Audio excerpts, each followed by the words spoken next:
Como permanecer firme na fé? A Bíblia fala que o cristão é chamado para permanecer firme.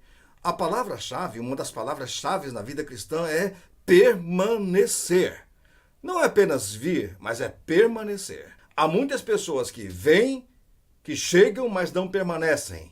Mas a vitória é dada àquela pessoa que permanece. Então, como permanecer firme na fé? É cuidando para que aqueles fatores de enfraquecimento da fé não tornem-se presentes em nossa vida, não consigam nos abalar, nos enfraquecer. Então, pensaremos rapidamente sobre alguns fatores que poderiam e podem enfraquecer nossa fé e, consequentemente, o oposto, quais fortalecem nossa fé. Paulo escreve a Timóteo, no capítulo 6, dizendo o seguinte, a partir do versículo 6. De fato, grande fonte de lucro é a piedade com o contentamento, porque nada temos trazido para o mundo, nem coisa alguma podemos levar dele. Tendo sustento e com o que nos vestir, estejamos contentes. Ora, os que querem ficar ricos caem em tentações e cilada, e em muitas concupiscências insensatas e perniciosas, as quais afogam os homens na ruína e perdição, porque o amor do dinheiro é a raiz de todos os males, e alguns nessa cobiça se desviaram da fé e a si mesmos se atormentaram com muitas dores. Interessante essa argumentação do apóstolo Paulo, que a ganância das pessoas é um fator de enfraquecimento, é como se fosse uma ferrugem que vai corroendo as estruturas até que tudo desabe, desmorone, torne-se ruína. Paulo começa argumentando aqui que nós precisamos aprender a viver no contentamento. Lembrando que contentamento não é a mesma coisa que comodismo, mas é fundamental entendermos o conceito de contentamento. Contentamento é você viver feliz com o que você tem. Não é se acomodar com isto, mas ser grato, ser feliz pelo que você tem hoje, por onde você está hoje, pelo modo como você está hoje. Contente-se. Contentar, nesse caso, é o oposto de murmurar. Há pessoas murmuradoras, há pessoas cobiçosas, há pessoas gananciosas que nunca se contentam com nada. E esse tipo de gente, mesmo que tenha muita coisa, nunca vai se contentar. Por mais que tenha, por mais que tiver, sempre vai querer mais. Por isso que o fator contentamento é um antídoto à ganância, é uma vacina contra a cobiça, é uma coisa que vai bloquear a avareza, vai fazer com que a pessoa saiba colocar as coisas nos seus devidos lugares. O apóstolo Paulo diz ainda, nós não trouxemos nada para este mundo e nada levaremos dele. Então, se nada levaremos dele, por que correr com tanto afã atrás das coisas, como se a conquista e a aquisição das coisas fosse o de mais importante? A vida é mais do que acumular coisas, a vida é mais do que conquistar coisas.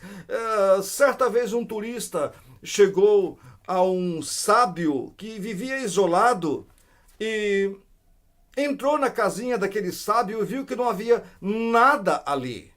Nada. Ele dormia no chão, numa esteira, havia uma botijinha de água e umas frutas. Só isto. E o turista perguntou para esse sábio, mas o senhor mora aqui? O sábio respondeu, sim, eu moro aqui. Mas o senhor não tem nada, só tem isto? Estranhando que viu apenas uma esteira, uma botija de água, uma moringa e umas poucas frutas só para o dia. O senhor vive desse jeito, o senhor não tem mais nada. Então o sábio olhou para o turista e viu que esse turista estava com uma pequena mochila nas costas. E o sábio perguntou para o turista: e você? Você só tem essas coisas que estão nas suas costas? Você não tem mais nada? O turista falou assim: não, eu tenho muita coisa. Só que, como eu estou viajando, como eu estou de passagem só, eu carrego pouca coisa. Então, o sábio respondeu para o turista: eu também estou só de passagem nessa vida. Eu não preciso carregar um monte de coisa. Queridos, nessa época em que se divulga tanto o consumismo, nessa época em que as próprias igrejas na televisão, nas mídias, falam em prosperidade, em aquisição e acúmulo de coisas, Deus nos diz: pratiquem o contentamento. Lembrem-se que vocês são peregrinos. Vocês estão nessa vida de passagem. Não vale a pena brigar com pessoas por causa de coisas. Não vale a pena se sacrificar por causa de coisas. Não vale a pena deixar de viver para conseguir coisas. Não viva em função das coisas, viva. Mesmo sem as coisas, viva. Seja uma pessoa cujos valores são diferentes. Jesus disse: não acumulem para vocês tesouros aqui na terra. Busquem tesouros nos céus, acumulem tesouros nos céus, porque onde estiver o seu tesouro, aí estará o seu coração. E o apóstolo Paulo, voltando ao capítulo 6 de Timóteo, diz: muitas pessoas se atormentam com isto, porque elas exercem o amor ao dinheiro. E Paulo diz: o amor ao dinheiro é a raiz de todos os males. E muitos deixaram-se levar por esse amor ao dinheiro. Pensem num homem como Elvis Presley, um dos grandes astros da música de todos os tempos. Um dos maiores, se não o maior. Ele cantava numa igreja lá nos Estados Unidos. E sua voz já se destacava, ele era muito bom no que fazia. E alguém chegou a ele e falou: escuta, essa igreja aqui é muito pequena para você.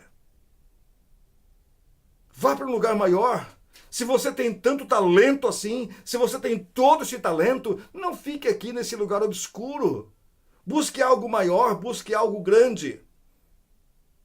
E daí o inimigo começa a colocar na cabeça da pessoa: não, só uma igreja grande não é suficiente. Procure uma gravadora, mesmo que não seja uma gravadora cristã, mesmo que não seja uma gravadora evangélica, procure uma gravadora e grave hinos.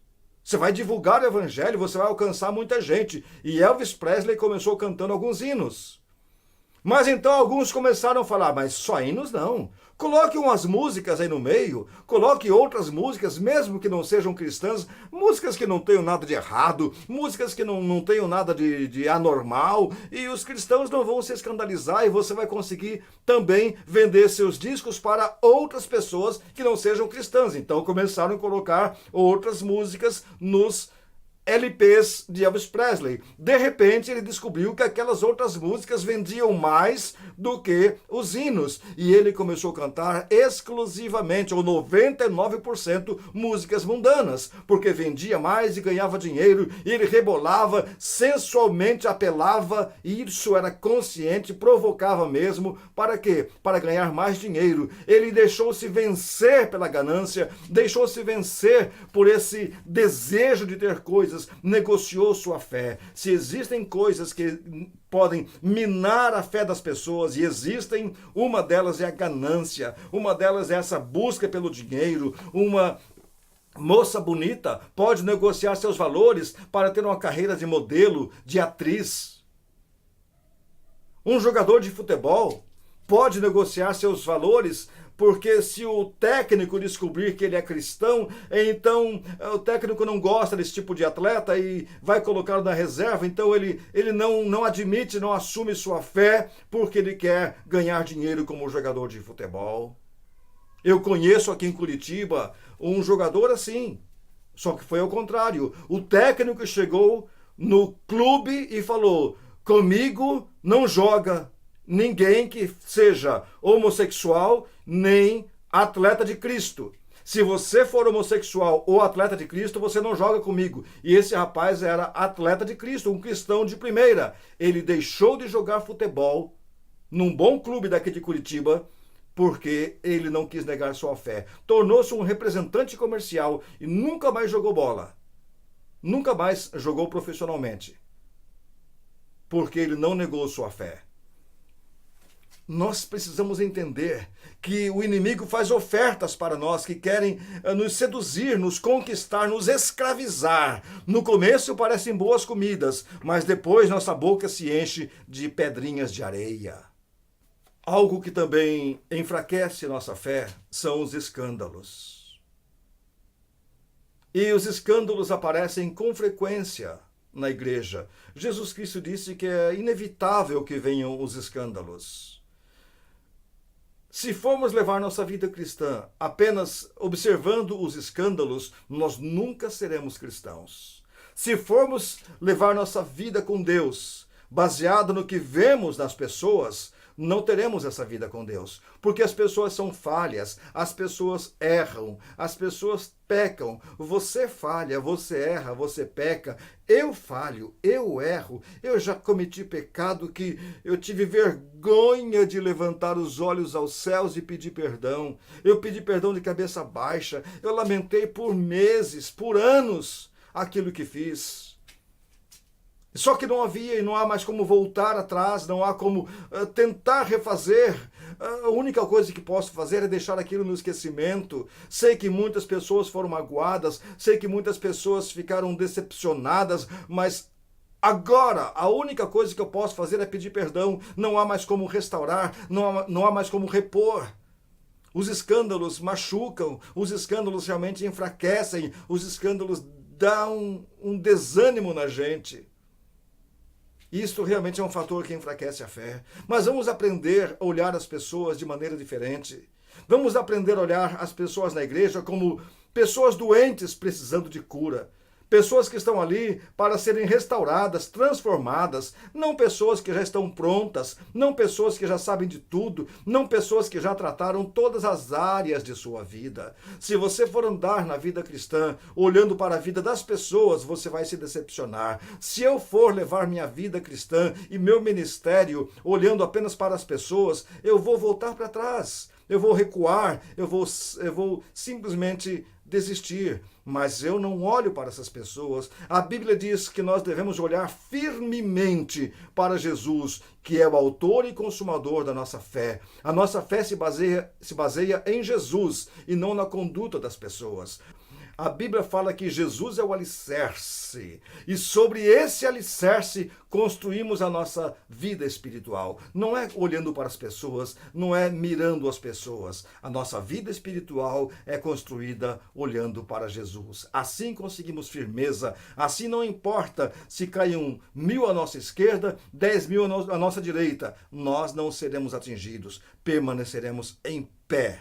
Um outro fator de enfraquecimento da fé que Jesus fala em uma de suas parábolas, no capítulo 13 de Mateus, na parábola do semeador, é o mundanismo. Jesus chega a dizer que esse mundanismo é comparado à semente que caiu entre espinhos, e essa semente germina, lança folhas, começa a crescer, mas os espinhos sufocam. E Jesus disse que esses espinhos são as preocupações, são as fascinações da riqueza, são um estilo de vida que de repente leva a pessoa a se enfraquecer da fé.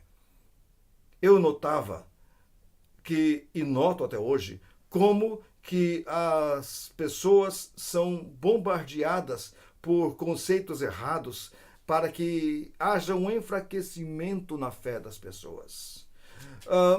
Tudo que a Bíblia antigamente chamava de pecado, hoje não é mais pecado. A falta de controle, que a Bíblia fala de domínio próprio, que a Bíblia pressupõe e diz que o domínio próprio é fruto do Espírito, e que quem não tem domínio próprio não está no Espírito, hoje não é mais falta de domínio próprio, é apenas compulsividade. Eu compro porque sou compulsivo. Eu faço isso porque sou compulsivo. Eu faço aquela coisa porque eu tenho toque. Sempre dando desculpas psicológicas para o pecado. Dando novos nomes. Eu soube de uma atriz, ou melhor, de uma cantora, que disse que a Bíblia deveria ser escrita de novo nos nossos dias, porque muita coisa que a Bíblia diz é do passado, coisa antiga, que não serve mais para hoje. Então, tentar colocar os padrões bíblicos no mundo de hoje é ser antiquado, obsoleto, ultrapassado, retrógrado, antigo. Não, o que a Bíblia diz que é pecado, moralmente falando, é pecado, moralmente falando. Sempre foi e sempre será. E em qualquer comunidade, mesmo nos índios, nos esquimós, nos aborígenes, pecado é pecado.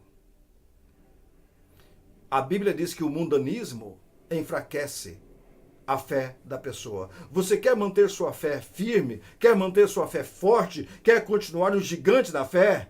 Não se deixe ser engolido pelo mundo. Não se deixe ser engolido pelo sistema. O apóstolo João escreve: não ameis o mundo, nem as coisas que há no mundo. Porque se alguém amar o mundo, o amor do Pai não está nele. Porque tudo que há no mundo, a concupiscência da carne, a concupiscência dos olhos e a soberba da vida, não procede de Deus, mas do mundo. Ora, o mundo passa, bem como a sua concupiscência, mas o que faz a vontade de Deus permanece eternamente. Você quer manter sua fé firme? Não negocie seus valores, não negocie os seus princípios, não adote o mundanismo como seu estilo de vida.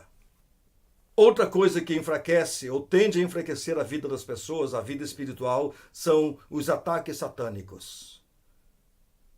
O diabo não quer que sua fé seja firme. O diabo não quer que você seja forte. O diabo quer você vencido pelo medo, sempre medroso, sempre receoso, sempre inseguro. O diabo quer que você não se solte nas mãos de Deus. O diabo não quer que você confie em Deus.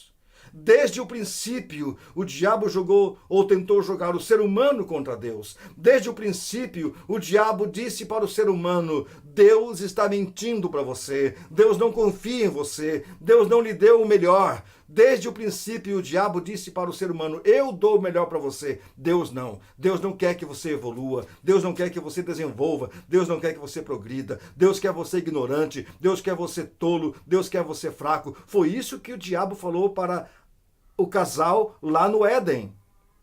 Deus mentiu para você. Deus tem medo que se você comer desse fruto, você seja igual a ele. O diabo faz isso até hoje, tentando enganar as pessoas, tentando jogar o ser humano contra Deus. Se acontece uma coisa ruim, foi Deus que permitiu, Deus fez errado. Se uma pessoa não está muito bem, por que Deus deixa essas coisas acontecerem? Se acontece uma catástrofe, mas cadê Deus? Porque Deus é sempre a tentativa de jogar o ser humano contra Deus. Quer ter sua vida espiritual forte? Não ouça a voz do maligno. Não ouça o que ele tem a dizer. Não ouça as investidas dele. Não ceda às investidas dele. Bloqueie sua mente com a palavra de Deus. Use a espada do Espírito e resista ao maligno. E para encerrar, para não ficar muito longo, um outro fator que enfraquece a vida da pessoa e que pode levá-la a um nanismo espiritual é desconhecimento da palavra. Jesus Cristo disse: errais, não conhecendo as Escrituras nem o poder de Deus.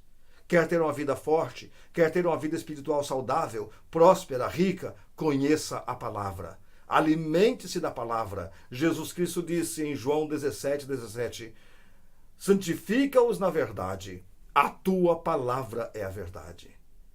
Quer ser um cristão firme, quer ser um cristão que dê fruto, alimente-se da verdade. Alimente-se da palavra. Conheça a palavra. Viva essa palavra. Compartilhe essa palavra. E você verá que cada dia mais a sua fé estará mais firme, mais forte, mais operante. Deus abençoe você.